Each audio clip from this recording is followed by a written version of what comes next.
RRQ Akira, aside from really limiting these options for Rome, for Luis, is now you have to force yourself to build against all that sustain and, of course, the tankiness. But you guys called this earlier. The Atlas comes out here for the last pick for RRQ Akira. That was all Eterna who called that pick. It's typical, right? When you see an Estes, you know that the opponent is going to clump up as 5. So how can you take them down as a whole? The thing that Blacklist did was take out Lolita, which makes sense, right? Because Luis loves the Lolita. He hasn't picked up the Atlas before, so they're playing into that. But now RRQ Akira, they're taking a risk here. They're picking up the Atlas, and every time I see an Atlas pop up on screen, I feel the hype, and I'm so excited to see how exactly they can actually pull this off. Most definitely now, the coaches have walked off the stage. The crowd is ready. I think everyone around the world right now is ready for this. Now, Naisu, how you feeling about that draft? I like it, man. And I mean, we're going to be jumping right in here to game number 1 between Black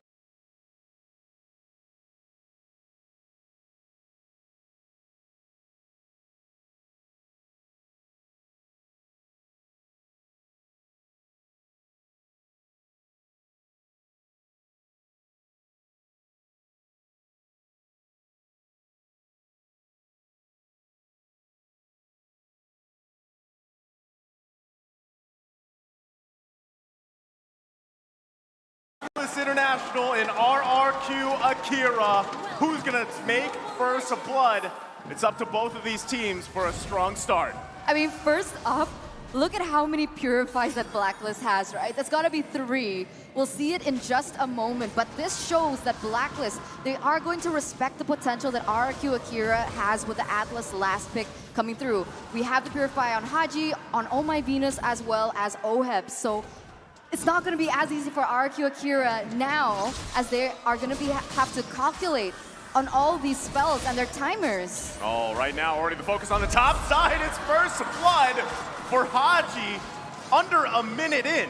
Yeah, Edward already claiming some dominance in that top side, but honestly, Blacklist did work that into it. We have to watch out for Haji, though, with the rotation of this Pharsa early on, using that wings by wings. They're going to be trying to make ganks quick. They're going to be trying to make ganks very, very fast, and how that affects RQ Brazil is, since they have King on this Hayabusa, you want to kind of play aggressive early on, and if Blacklist can slow them down in that, if they can take an early on lead, it's going to be a very rough game for them.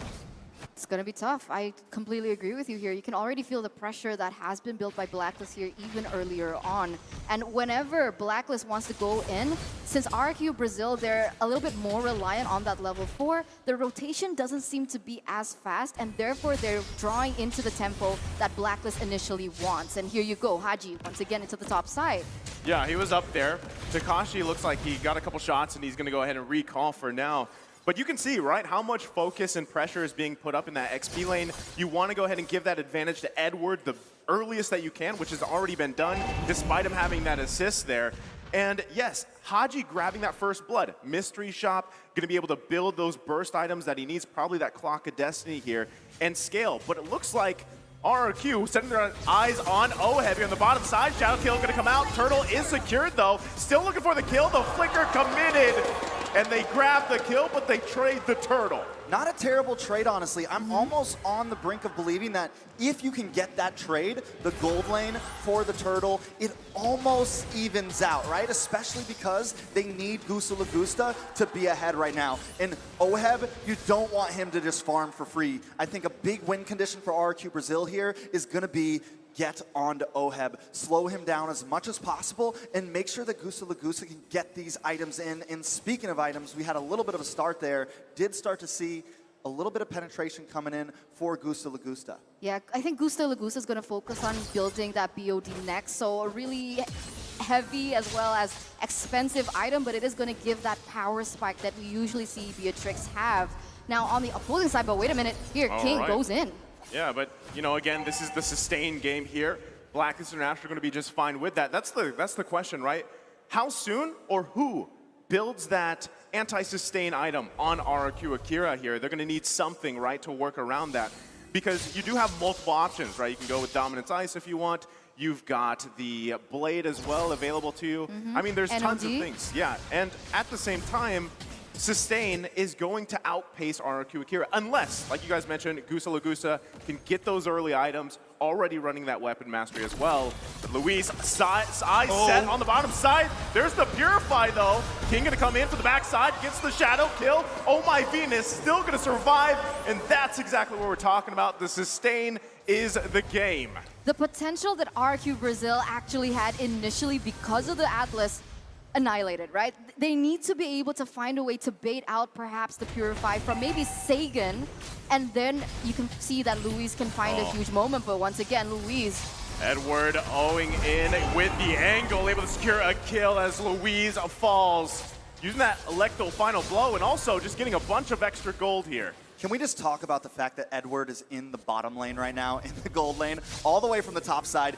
This is the problem when you give Edward that Benedetta. He's one of the most proactive EXP laners in, I mean, all of MLB, especially with a movable, with a mobility hero like that. He's all over the map early on already. I mean, look at the pressure he's already putting there. Takashi, though, Black Dragon form gonna come out. It's King that falls. They're still gonna be going, though. Haji now focusing on Luis. He's in trouble. Almost didn't even need to get eaten up by Wise as he falls as well. And now it's Gusta Lagusa on the run here. 4 members of Blacklist International gonna get cut off by Agent Zero. Grabbing another kill here, going to the hands of Haji.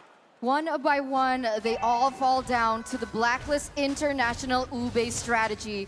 Haji, Oheb, as well as Oh My Venus, they're being so active on the board, and it makes sense, right? You can see the Farsa already starting to hit that damage power spike because of the emblem she brought in, as you can see here on your screen. That mystery shop is gonna make getting those items way quicker.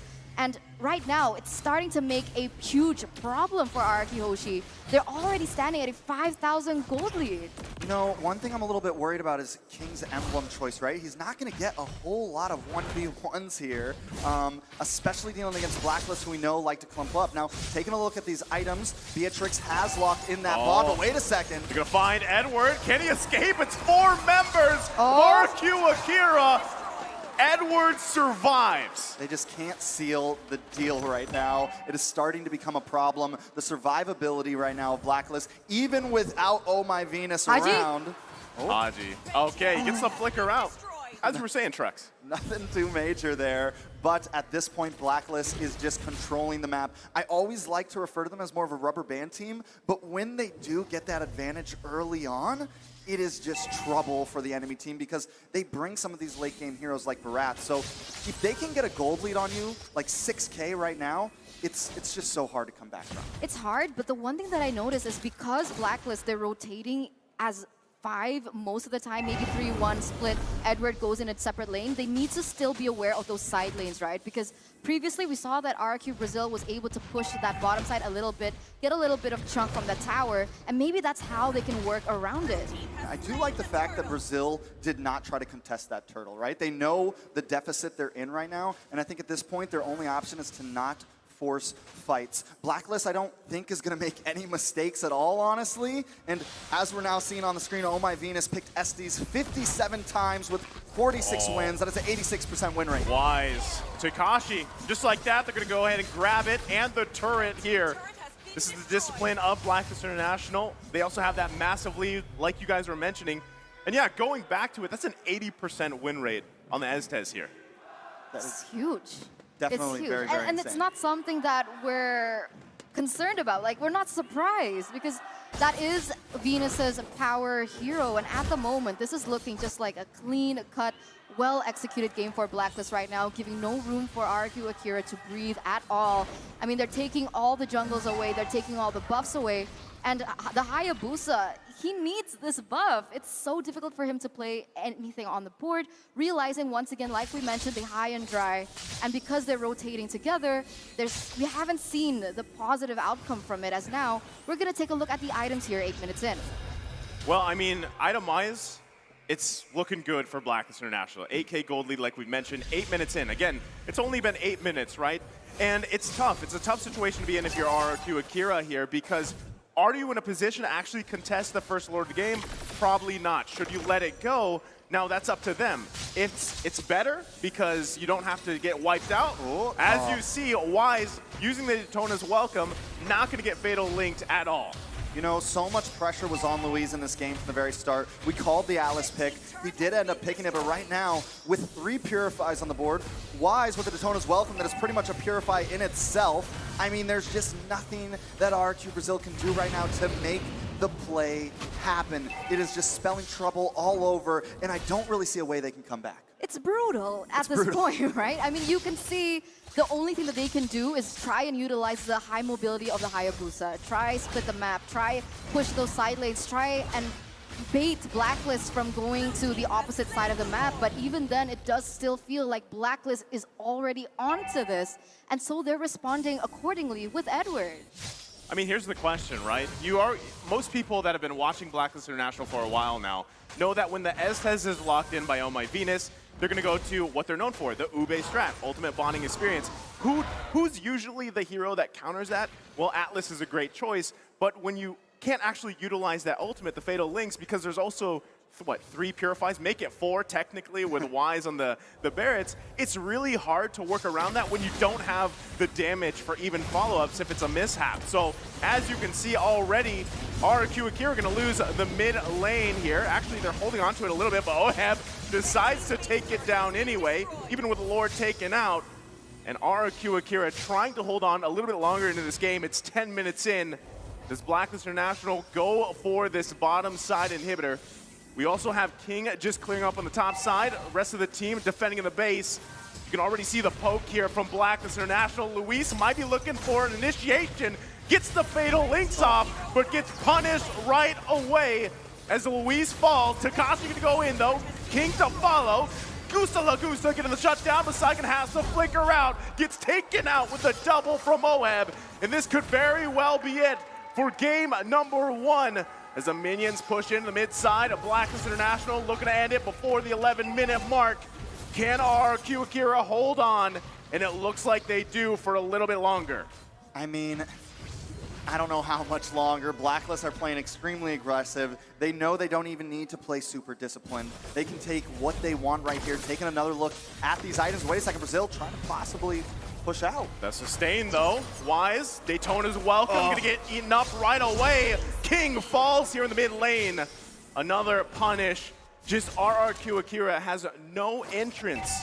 Whether it's in the front, whether they're looking from the side angles, the back with Yuzong, it just does not work right now. Yeah, it just seems like there is not an answer for them. It might be time to start thinking about game 2. I think the only possibility here, like if I really want to play the devil's advocate, is try to get them to use those Purifies with either the Atlas or Takashi on this Yuzong, try to bait out those Purifies, and then whoever baited them, the next big CC needs to come in and get them. But that is asking a lot, especially the way Blacklist are playing this. And once either of them goes in, Oheb is so farmed already. He's the second highest gold. No, he's got the second highest damage on the board as we speak. Once they go in, he is shredding them down. It's hard. It's difficult. I completely agree with you. I would try and bait with Sagan on the Valentina, perhaps with a big play, but even then, it's not possible. They can't look for pickoffs either, and every time King looks for a split push, you see him being taken off the board and giving Blacklist a bigger lead than they already have. And up until this point here, Luis goes for something here. Oh. Let's see what they can do. But another Purify. There you go, Purify. Right, that seems to always be the answer. Haji gonna get to half health, healed up right away. Saigon though going in, not gonna be able to get anything as he falls. Haji to grab the kill. Lord here, 1/4 health. Who's gonna be able to grab it? It's Oheb with the killing spree. King goes in, can't out-retry Wise. Trying to run away from his life, goes back. Oh no! He goes back and gets taken out. 3 fall for RRQ Akira. The way they were waiting at the shadows. He tries to go back. He sees them all there. He's like, nope, I'm back. And then he's right back at the rest of the team. There was no escape for King there. This could be the end for Blacklist. It's not looking good whatsoever, as once again, Blacklist going to be pushing this mid lane. Well, they're going in. Luis, one more effort here. Wise going to eat him up. Lord still being worked on. The Crystal half health. They might just lock it in. Edward finally goes down, though. RRQ Akira still holding on. Feathered Airstrike gonna come out too, but they're pushing it in a couple hits away, and it's Blacklist International taking first blood. Blacklist International going to be leading the series here with a 1-0. And now the ball is in RRQ Akira's court. Will they be able to go back into the game with a level head, seeing as that was quite a one-sided game? You know, here's the thing about drafting against Blacklist is you've been playing all these games against other teams who are playing in the current meta, and you just don't expect to have to ban out a Barats or have to ban out an Estes. I know it's Blacklist, but still, those picks can still catch a team off guard. And I think with that, Blacklist was able to secure that game 1, and right now, the fans are going crazy. Blacklist looking ready as ever for game 2. Very clean game. I mean, across the board, right? And